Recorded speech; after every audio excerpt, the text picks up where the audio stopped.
Tonight, cuttlefish protection zones reintroduced in the Upper Spencer Gulf by the new state government. And the Flinders Highway set to receive a vital safety upgrade. From our 7 Spencer Gulf studios, your nightly news with John Hunt begins now. Good evening. The state government has reinstated full protection for the cuttlefish breeding sites in the Upper Spencer Gulf. The change is set to protect the globally unique creatures and the local marine-based tourism industry. Safeguarding a natural wonder. After their protection lapsed last year, a temporary closure zone that prevents fishing for cuttlefish is returning to the Upper Spencer Gulf. The new Labor government making good on their promise to protect Wyalla's most famous annual tourists. Well, the Liberal government removed the ban that we had in place, so we made an election commitment to fully reinstate the protection for the giant Australian cuttlefish. The waters now north of the line between Arno Bay and Wallaroo. That means they are now protected, and that is a fantastic thing for the species itself, but also for tourism in this area. Mr. Hughes says it's important to ensure the longevity of the species due to its significance in scientific fields and the global tourism scene. This is a place where the Attenborough documentary makers have come. This is a place where marine institutes around the world, especially those that have got specialists that work in the cephalopod area, recognise its importance. The Primary Industries Minister hoping the reintroduced ban will help bolster falling cuttlefish numbers. Well, what we know is that after the ban was ceased, the numbers went down to a 7-year low. Now, we don't want to see that happening. We don't want to see that continuing to happen. The ban will remain in place until May next year. Council says while it's a welcome start, they want authorities to consider making it permanent over the next few years. We're very pleased that the current minister is here today, and that the decision has been made to protect the cuttlefish, and obviously looking down the track to have it permanently protected. Edward McCarroll, 7 Spencer Gulf News. Work to upgrade a major stretch of the Flinders Highway has officially begun. The project is co-funded by both the state and local government, aiming to improve road surfaces and realign 3 major intersections. One of the region's busiest roads is finally getting some much-needed TLC. Works began on the Flinders Highway this week after a long 8-year campaign to find the funding. Yes, it is really good that this has finally come to fruition. The original project started back in 2016 when we did from Winters Hill Drive down to just past Cockatoo Road, and that was about 3.2 kilometres. The project is valued at $2 million, with both the state and local government chipping in. We've seen works which have happened on the Air Highway, on the Lincoln Highway, on the Todd Highway. There is really a need for continued works in areas like the Flinders Highway. It's exciting to see this sort of investment into our region. Construction will be split up into 2 sections. However, commuters can expect to encounter delays and detours as both stages are expected to take 22 weeks to complete. The first stage will be between Pound Lane and Cockatoo Road. And the second stage will then be the realignment of the intersections of Flinders Highway with Chapman Road and Wine Shanty Road. The developments aim to improve road surfaces and realign intersections, making it safer for travellers passing through. But the new member for Flinders says there is still plenty of work to do. I do encourage the community. We are going to have impacts of roadworks continuing on, as we have had to deal with over the last 18 months. It is a challenge in the short term, but the opportunity in the long term is really exciting. Henry Millick, 7 Spencer Gulf News. South Australia's police commissioner has lashed out at drivers caught well above the speed limit. Police figures show 66 motorists have been charged under new extreme speeding laws since last December. People detected more than 55 kilometres over the speed limit in a 60 or less zone, or more than 80 kilometres over in a 60 or above area, now face court rather than a fine. Grant Stevens says the behaviour will not be tolerated. It's been 2 years since Port Pirie's iconic Smelters picnic event has been allowed to take place, with the COVID pandemic forcing it into hiatus. Following the easing of restrictions, it will return to the city this year, with the committee encouraging community members to rally behind the event and volunteer on the day. 2 years too long. Port Pirie Smelters Picnic Committee are hopeful it will take place this year and be bigger and better than ever.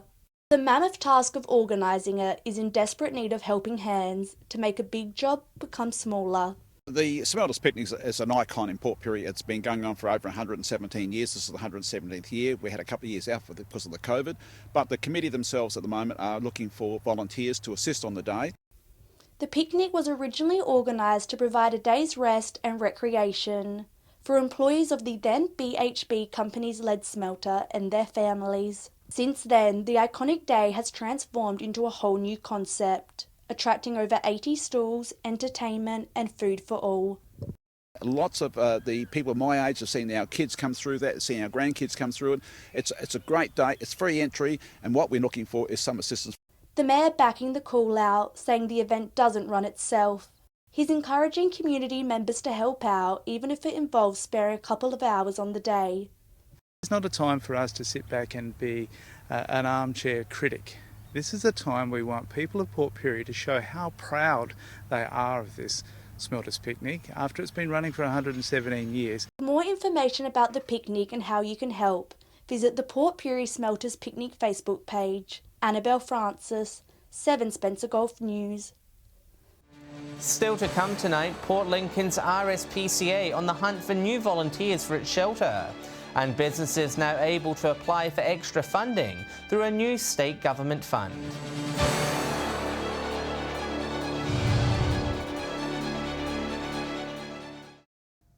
Welcome back. $100 million will be made available to South Australian industries looking to grow. The new state government has launched an economic recovery fund to help businesses expand and attract new investment into the state. Grants will be provided to companies in several rounds over the next 4 years. Premier Peter Malinauskas says they're backing local businesses to drive the state's recovery from the pandemic. The nation's peak doctors' body wants the rest of the country to follow South Australia's lead. South Australian hospital boards are now directly responsible for the psychosocial well-being of their staff. The AMA wants that rolled out nationwide, pushing for other states to adopt the model. Vice President Chris Hoy says SA's approach provides accountability, calling for a zero-tolerance approach to bullying, harassment and discrimination. The SPCA is calling for more volunteers to help assist in finding homes for their rescue animals. The Port Lincoln SPCA is pleased with their high turnover rate, but could use some extra help in looking after some of their furry friends. 2 Port Lincoln kittens in search for their forever home.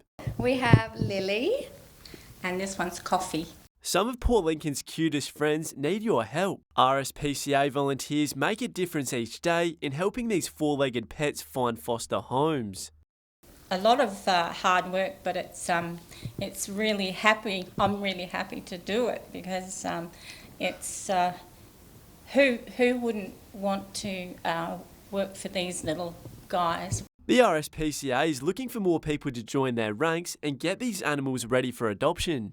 It's been very busy. We've had a lot of turnover, more so cats than dogs, but still plenty of little puppies coming through and things like that. So we're very, very busy at the moment. This new adoption room offering up the chance for people to get up close and personal.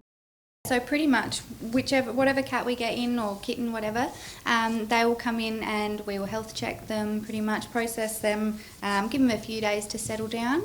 Once they're desexed, then they'll also come into this adoption room. But in order for these pets to find a family, the charity needs staff to prepare them. Deb, who joined up last year, says she cherishes her time with the animals. Well, I absolutely love it because it's actually helped with my health conditions. It's calmed me down a lot and I've been here for just over 12 months now. If you're looking to volunteer, head down to your local SPCA. Henry Millick, 7 Spencer Golf News. It's time to put your running shoes on and start setting an alarm for Saturday morning. Port Pirie Regional Council has confirmed it has approved a community parkrun program to be set up in the city. Pounding the pavements for better health and well-being. The parkrun craze, which has taken the world by storm, is coming to Port Pirie. The Mayor says he can't think of a better way to promote the idea of a healthy lifestyle. Well, we're really excited. We've actually had a member of the public come to us in regards to how do we go with supplying some space for a park run to be done. Park runs are free weekly events which take place all around the world, promoting the mental and physical benefits of being outdoors. Council backing the move, with the Mayor hoping it will encourage people to get active. When it went through the chamber, it was a resounding yes, let's do this, because it's such a positive thing, and it comes into the line of the well-being that we want to do with our community. We want people to be outside doing more stuff all the time, and this park run just falls into it. Everyone is encouraged to get involved either by walking, jogging or volunteering. The format is simple, with people registering just once online. After printing a barcode, all runners have to do is turn up and participate. We're looking forward to it. It's been approved by council and it will start very, very soon, so we'd hope to see perhaps yourself out having a crack. The council says they are still finalising which park will host the event. Annabelle Francis, 7 Spencer Golf News. Stay with us. A local woman set to go for glory in this weekend's Sandford Women's Grand Final. And excitement building in Whyalla ahead of a Brownlow medalist visit to the city.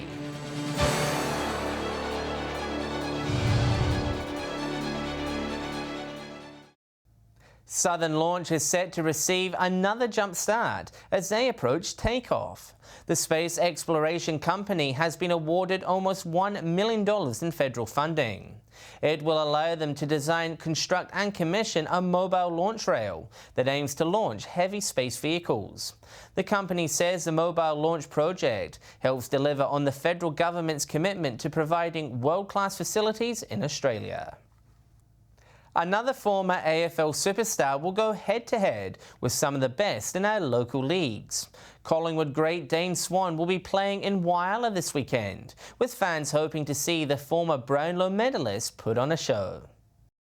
It's a long way from the hallowed MCG turf to Bennett Oval. Former Collingwood champion Dane Swan, however, will make that leap, teaming up with South Whyalla this weekend. Experts say the match is sure to draw a crowd. It's the mighty Dane Swan. We're off to South Whyalla. The mighty Demons going over there on May the 28th. Everyone get down to the ground. AFL players, retired ones, do this around the country. Eddie Betts played for a Country Victoria team last week. Brendan Favola does it as well. So I think even football lovers should go out and have a look at this. Swan will help the team take on Rapina. He has a lengthy resume which includes a premiership, 2 Anzac medals and the 2011 Brownlow medal.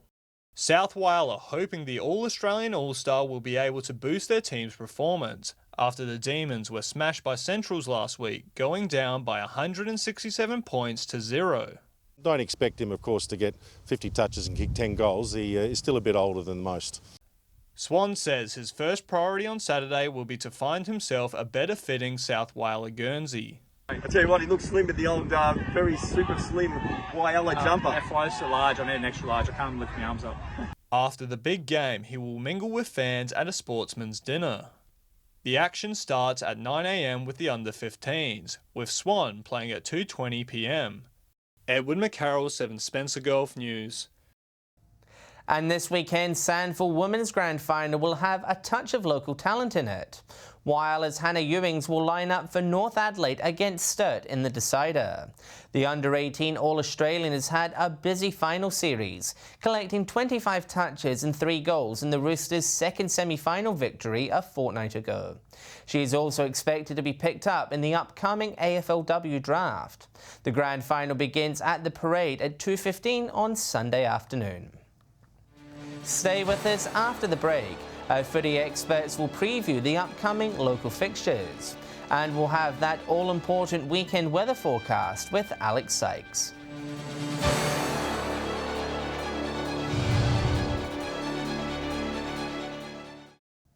Hello again. As you just saw before the break, Dane Swan will be the headline act in local footy this weekend when he steps out for South Whyalla. But there's plenty of other big games also taking place across the region. And with a preview of them, here's our experts with their tips.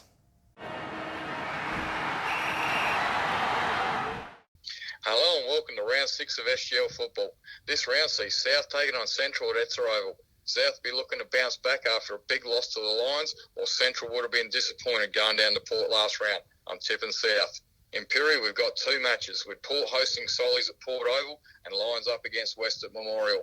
The Lions should easily account for West, while Solies should prove too strong for Port. That's it.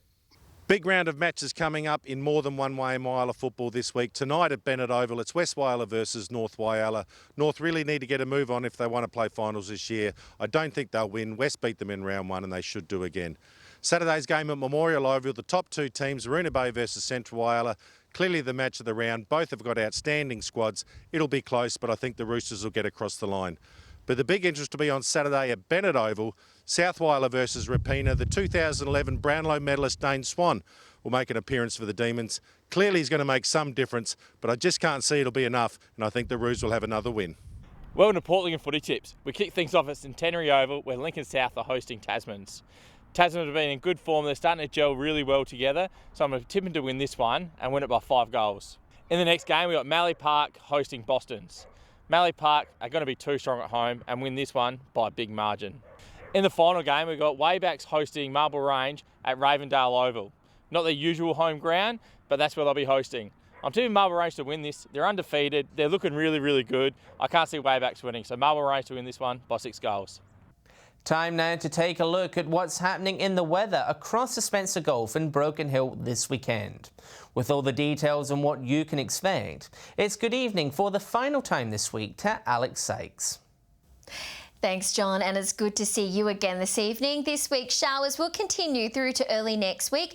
We had a bit of a break from the wet conditions today in some parts. However, at 3 p.m, Woodna was partly cloudy and 18. Kadina had a shower or 2 and was 17. And Cooper Pedy had the day's top with 21. Well, and Port Lincoln both had showers and reached 17. Port Augusta was partly cloudy and got to 19. Port Pirie was 18. Cleve and Broken Hill were both partly cloudy and 17 degrees. Taking a look at the satellite image now, cloud over southeastern South Australia with onshore winds is bringing the odd shower. High cloud crossing the west in the jet stream is not bringing any rain, and skies are clearer in the pastorals under a dry air mass. Moving on to tomorrow's weather outlook now, and we'll start with the Gulf waters. Southeasterly winds 10 to 15 knots, seas below a metre, and south to southwesterly swells also below a metre. Port Lincoln will have a shower or 2 tomorrow and set to reach 18 degrees there. Cleve also reaching 18 with partly cloudy conditions, and Woodna set to top 20. While in Port Augusta, both set to top 19 degrees. Kadina is expecting a shower or 2 and 18. Port Pirie be mostly sunny and 19. Clare to reach 16. And over the border at Broken Hill, be mostly sunny and a top of 16 degrees there. Taking a look further through the week now, looking at Saturday, and showers are forecast across the region. Port Augusta, Whyalla, Kadina all set to have a dry morning, then showers with 18. Port Pirie and Port Lincoln both to reach 19 across the border. In Broken Hill, it'll get to 16. Cooper Pedy 21. A look at next week now, temperatures coming down into the mid-teens. Port Lincoln and Kadina will have showers and reach 16 on Monday. Broken Hill will be windy and have a shower or 2 with 13. Cooper Pedy will be windy and partly cloudy with 15. Port Augusta, Woodna, Whyalla and Port Pirie all windy with showers also 15.